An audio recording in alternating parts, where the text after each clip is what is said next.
Hi అండి. నేను chicken పచ్చడి చేస్తున్నాను. కడిగి పెట్టుకున్న చికెన్ అయితే ఈ ఆయిల్‌లో అయితే బాగా ఏసి ఏగనివ్వాలి.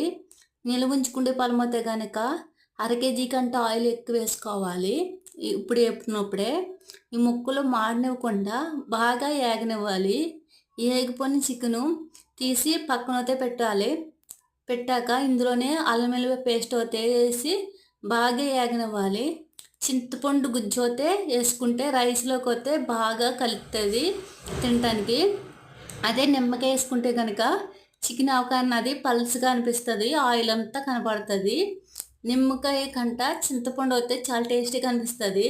ఫ్రెష్ కరివేపాకు, చిటికెడు పసుపు, గరం మసాలా, కొన్ని ఎల్లుల్లిపాయ రెబ్బలు ఒలిసినవి, రుచికి సరిపడగా సాల్టు ఇయన్నీ యేసి మాడనివ్వకుండా బాగా ఏగేదాకుంచి ఏపి పెట్టుకున్న చికెనొత్తే కళాయిలో యేసి 2 నిమిషాల పాటు కలుపుకొని పక్కన పెట్టుకోవాలి.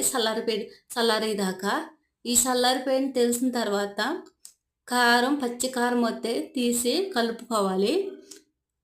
కలుపుకొని మనం వేడి వేడిగున్నప్పుడైతే ఎయకూడదు. చల్లారిపోయాక ఎయ్యాలి. లేతే బ్లాక్ వస్తది పచ్చడి.